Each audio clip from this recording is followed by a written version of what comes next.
Votre invité à présent dans la grande interview en direct sur Boursorama, c'est Nicolas Bouzou, économiste et essayiste. Bonjour. Bonjour. Content de vous retrouver.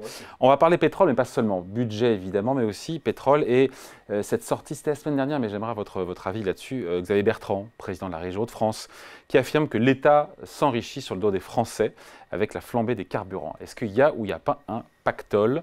On rappelle que il y a la fiscalité sur les carburants, c'est plus de 50%, qu'il y a de la TVA, de la TICPE, la taxe intérieure sur la consommation de produits énergétiques, et puis il y a de la TVA sur la TICPE, c'est formidable. Quoi. Ben, il y a un pactole, mais tant mieux s'il y a un pactole. Parce Bercy dit non, Bercy dit que c'est 2 milliards d'euros le surplus, Bercy en 2022. Ce que propose Xavier Bertrand, en fait, c'est comme beaucoup de responsables politiques d'ailleurs, c'est de baisser la fiscalité sur le carburant. Mais le problème, c'est que si on veut baisser la fiscalité sur le carburant de façon à ce qu'on ait quand même une baisse sensible, c'est-à-dire on va dire 10-15 centimes le litre, en fait, on passe tout de suite, assez rapidement, la cap des 10 milliards d'euros. Donc ce sont des sommes qui sont absolument colossales. Donc, mais on les a trouvées pendant le Covid, après, au moment de la flambée des prix énergétiques, la guerre en Ukraine, on a trouvé les sous. Voilà, c'est la raison. L'environnement a un peu changé. Hein. Alors moi je dis toujours la même chose par rapport à cet argument, qui est un argument politique en fait, qui consiste à dire comme on l'a trouvé par le passé, il n'y a pas de problème pour trouver tout ce qu'on veut aujourd'hui. Alors l'argent, en fait, on ne l'avait pas avant, donc on s'est endetté. Je considérais que c'était tout à fait justifié, mais on ne l'a pas plus maintenant.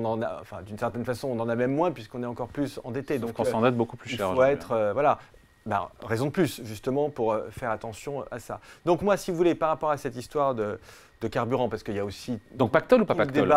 Non, mais pactole, tant mieux. Mais Bercy parle de 2 milliards d'euros. Bercy le garde. Il faut voir les chiffres. Bercy dit 2 milliards, mais 2 milliards d'euros, c'est beaucoup. De surplus. Oui, mais c'est beaucoup. Oui, mais quand l'État finance les ristournes l'an dernier, les ristournes sur le pétrole, c'est 8 milliards. Oui, mais moi, je suis donc ça coûte beaucoup plus que ça rapporte. Je pense, moi, je suis opposé, en fait, aujourd'hui, à toute mesure qui vise à agir directement ou indirectement sur les prix au carburant. Donc directement, c'est la proposition de la... Est-ce que vous avez les moyens de vous faire des pleins dans votre voiture? Il faut penser à ceux qui n'ont pas les moyens. Je comprends tout à fait ça, mais je pense que ceux qui n'ont pas les moyens, il vaut mieux les aider, il faut mieux des aides directes, il faut des chèques carburant, des chèques énergie, parce que justement, ni vous ni moi, on a véritablement besoin d'être aidés pour faire notre plein. Et puis de toute façon, là aussi, ce que je veux dire est très impopulaire, mais il faut justement sortir du quoi qu'il en coûte, il faut qu'on en sorte. Et on est quand même toujours un peu dans cette histoire de quoi qu'il en coûte, pour des raisons qui sont des raisons, je dirais, d'ordre psychologique plus que des raisons d'ordre économique, parce que cet argument que vous venez de donner, c'est un argument extrêmement fort. Moi, j'étais pour le quoi qu'il en coûte, mais il est clair qu'on a beaucoup de mal à en sortir, parce que, voilà, il y a toujours cet argument selon lequel on a trouvé des dizaines de milliards d'euros pendant la crise, on doit bien en trouver 5 ou 10 aujourd'hui. Les taxes sur les carburants, Nicolas Bouzou, j'ai regardé, c'est 41 milliards que ça rapporte à l'État, recette fiscale 2022.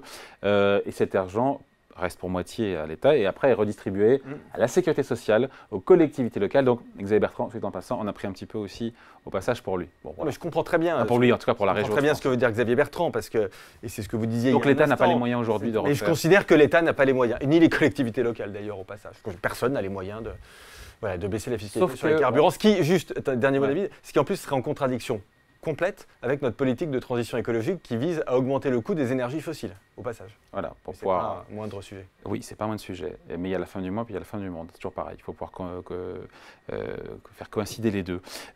Après, le pétrole est à 95 $ ce matin. C'est élevé. Il était à 92 vendredi, on est à 95. Donc, elle nous dit quoi? Elisabeth Borne, la Première ministre, elle nous dit, voilà, les distributeurs désormais seront autorisés, Bruno Le Maire a précisé ce matin, à partir du mois de décembre, a priori, à vendre de l'essence à perte pendant 6 mois. Mesure inédite en France.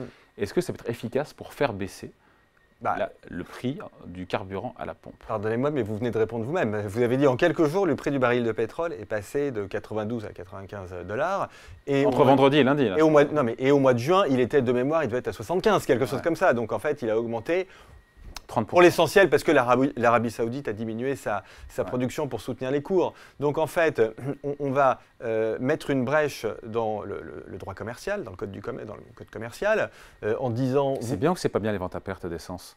Moi je suis contre. Moi je suis contre parce que si vous commencez à le faire là-dessus, pourquoi vous ne le faites pas sur le pain alors? C'est encore plus important de manger plutôt que de faire le plein, non? Oui. Donc en fait, vous pouvez rentrer dans un truc où vous allez autoriser les ventes à perte. Et les ventes à perte, alors là, économiquement, c'est très facile. Donc vous êtes contre parce que... C'est la prime au plus gros. C'est la prime au plus gros, les ventes à perte. Il n'y a que les plus gros qui peuvent vendre à perte. Ouais. La petite station-service indépendante du coin ou le boulanger du coin, il ne peut pas vendre à perte. D'ailleurs, donc je suis contre. Voilà, vous voyez. Parce qu'il y a une inégalité. Mais bien sûr, et parce qu'en plus, de toute façon, du point de vue du pouvoir d'achat, ça ne sert à rien. Aujourd'hui, les marges sur le litre… Ça ne sert à rien, c'est pas vrai ça. Attends, les marges sur le litre aujourd'hui, c'est quoi? C'est 2-3 centimes grand maximum, Ouais. grand maximum. Donc ça veut dire que… Marge pour le distributeur. On parle des marges pour le distributeur. Parce que les marges, oui, elles sont très élevées en fait en amont, mais là on parle bien du distributeur. Donc ça veut dire qu'au mieux, on va avoir 2-3 centimes de gain pour le consommateur. Notamment la grande distribution, c'est ça? Voilà, mais en fait 2-3 centimes, donc c'est très rapidement effacé par n'importe quel mouvement sur le prix du baril de pétrole. Donc cette ça se mesure, verra pas. au-delà pour vous d'être inéquitable, Exactement. elle sera inefficace. Mais oui, complètement, absolument. Mais en plus, je trouve qu'elle ouvre une brèche qui est une brèche assez dangereuse parce que moi, je ne souhaite pas… C'est un débat hein, très profond d'ailleurs, mais moi, je ne souhaite pas qu'on puisse vendre à perte dans le commerce. Ouais, notamment le syndicat Mobiliance qui représente les stations-service hors grande surface, les petits réseaux de pompistes d'indépendants, 2400 stations-service en France, qui dit qu'ils ne pourront pas s'aligner sur les prix. Ils vont perdre des clients et certains disent qu'ils fermeront… C'est complètement évident. Et d'ailleurs, au passage, ma crainte, c'est qu'en plus, il y a beaucoup d'hypocrisie derrière ça. C'est-à-dire que ceux qui vendent à perte décident de restreindre la production, comme un plafonnement des prix. Bah oui, puisqu'ils vendent à perte. Ils n'ont pas intérêt, vous voyez. Donc, on retrouve des stations-service qui soient vides à la fin de la semaine. Et donc, on fait comment, à part compter sur Total Energy, à plafonner le là-dessus, pétrole à 1,99 €? Vous voulez que je vous le dise le fond de ma pensée? Oui, comme souvent. Ouais, bah, je pense qu'il ne faut rien faire. Je pense qu'il y a des moments où il faut accéder. Alors, et je pense en revanche que pour les gens qui sont en grande difficulté, il faut directement leur donner de l'argent. Mais on le fait déjà, c'est-à-dire des chèques énergie, chèques transport, tout ce que vous voulez. Mais je pense que sinon, il ne faut rien faire. Bon. Je sais, je suis désolé, je sais que c'est dur, mais je vous dis ce que je pense. Bon, il y a un autre sujet dans l'actualité, c'est cette… parce qu'il y a le projet de budget qui sera présenté à la fin du mois, projet de loi de finances 2024. Et donc Bercy qui vient de réviser un petit peu tout son cadrage, on va dire toutes les perspectives économiques. Croissance pour l'an prochain revue de 1,6 à 1,4 %. Et en même temps, pour beaucoup, c'est encore ambitieux. Je disais que la Commission était à 1,2 % de croissance pour la France pour l'an prochain, donc on n'est pas très très loin. Mais AXA est à 0,3 pour l'an prochain. Et en même temps, cette année, le gouvernement a toujours dit on fera 1 %, on s'est tous moqués du gouvernement. Et au final, on risque de finir vers 1 %. Ils ont raison. donc voilà. Ils ont raison, parce que honnêtement, depuis au fond la fin du Covid, toutes les prévisions économiques pessimistes pour la France, elles ont tout été démenti, de la croissance à l'emploi, si vous voulez. Donc l'argument du gouvernement, pour le coup, je le trouve plutôt bon. Alors après, est-ce qu'on fera 1,2, 1,4, 1,6 ? Non, est-ce qu'on fera 0,3 0,3 nous dit AXA. Moi, je suis plutôt, alors c'est vrai, moi, je suis plutôt fourchette basse, parce que au fond, je pense qu'il y a quand même un facteur macroéconomique aujourd'hui qui est déterminant, qui l'emporte sur les autres, c'est le fait que les taux d'intérêt montent. Et les taux d'intérêt, bon, de court terme, il y a eu la réunion de la Banque Centrale Européenne, donc ça monte, mais ce qui est encore plus important, c'est les taux d'intérêt de long terme, à 10 ans par exemple, et tout l'été, en fait, ils ont monté. Et ils sont supérieurs aux perspectives d'inflation. Donc ça veut dire qu'on est entré, et ça on en parle depuis longtemps avec vous, mais vous en parlez très souvent sur votre plateau, on est entré dans un monde assez nouveau, au fond, de taux d'intérêt positifs de long terme, c'est-à-dire taux d'intérêt moins l'inflation. Et ça, quand même, ça change un peu tous les calculs économiques et ça nécessite un ajustement de l'économie qui est un peu vers le bas. Donc je ne pense pas que l'année 2024 sera extrêmement bonne en matière de croissance. Mais enfin, bon, la France, elle a un peu eu tendance à résister à tout quand même, ces 3 dernières années. Donc. Et donc ça pourrait continuer? Donc ça pourrait continuer, ça pourrait continuer parce que je pense qu'on sous-estime un peu quand même l'effet d'un certain nombre de réformes structurelles qu'on a fait sur le marché du travail, sur la fiscalité du capital. Ça a freiné les créations d'emplois au deuxième trimestre. Là, c'est normal parce que la croissance est moins forte, mais… non, mais quand on compare le premier trimestre au second, ça… C'est quasiment arrêté en fait, les créations nettes d'emplois. Ouais, on est passé de 90 000 à 10 000. Oui, mais la croissance est moins bonne, donc c'est logique. Non, parce qu'au deuxième trimestre, elle est repartie à la hausse. Ouais, on fait 0,5. Mais on a un contexte globalement qui est quand même moins bon. Et puis moi, il y a un autre facteur que je regarde de près quand même, que je trouve très positif pour la France, c'est la réindustrialisation. Moi, je pense qu'il y a quand même, il se passe quelque chose en matière de réindustrialisation. Bon, il y a les fameuses 4 gigafactories du nord de la France, mais même globalement, il y a vraiment énormément de projets. Donc voilà. Donc je suis désolé de dire quelque chose qui est plutôt positif, parce que je sais que c'est complètement pas possible.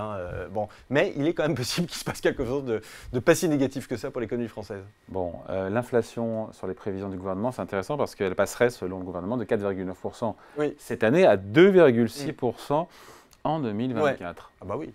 Gamme dubitatif. Pas moi, parce que en fait, quand vous regardez les indicateurs avancés de l'inflation… Avec un pétrole à 100 $, je sais pas. Donc, ouais, mais en fait, les prix à la production, donc les prix à la sortie des usines, donc ce que les usines vendent aux distributeurs, c'est très bas en fait. Enfin, c'est très bas, ça s'est retourné, c'est même en baisse en fait.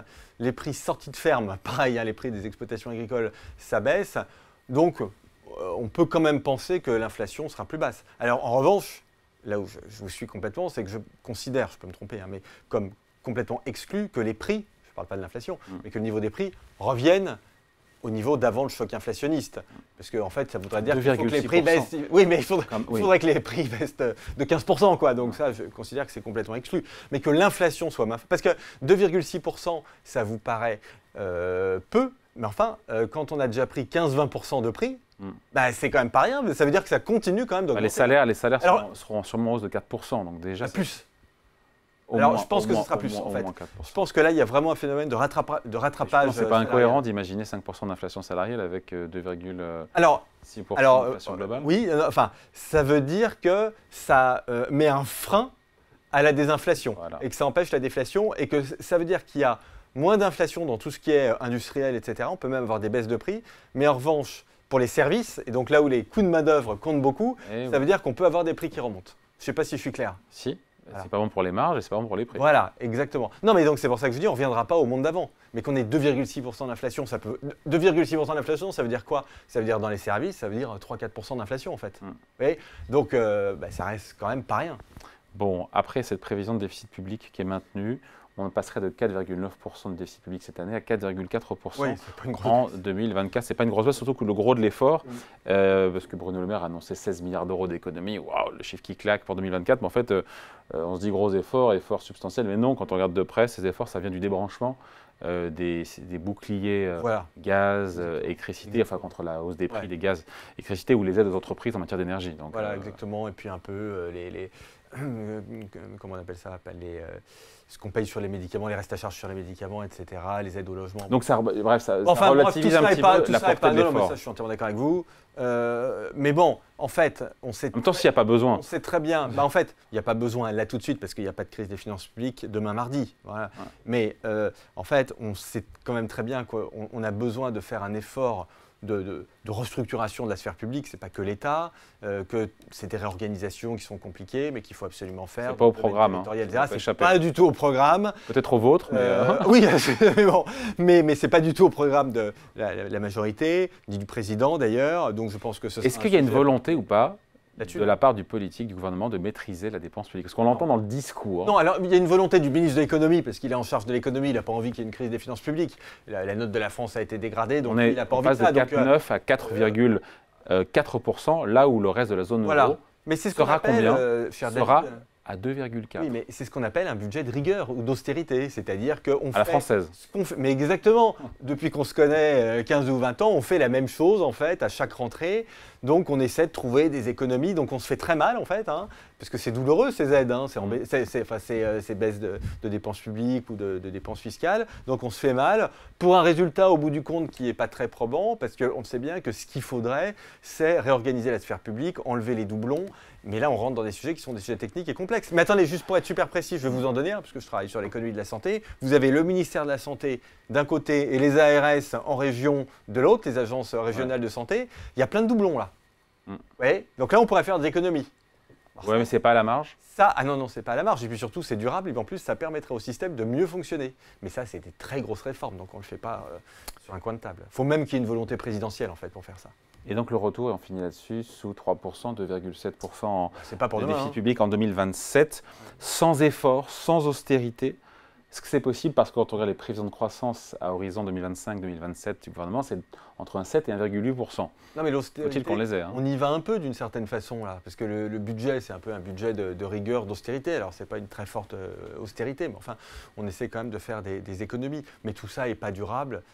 Enfin voilà, je ne vais pas revenir sur ce que j'ai dit, mais tant qu'on n'a pas regardé en face, le vrai sujet qui est celui de la réorganisation de la sphère publique, les réductions de déficit public, c'est forcément à la marge. À dose homéopathique. Voilà, exactement. Merci beaucoup d'être passé nous voir. Nicolas Bouzou, économiste et essayiste, invité de la grande interview en direct sur Boursorama. À bientôt, salut. À bientôt.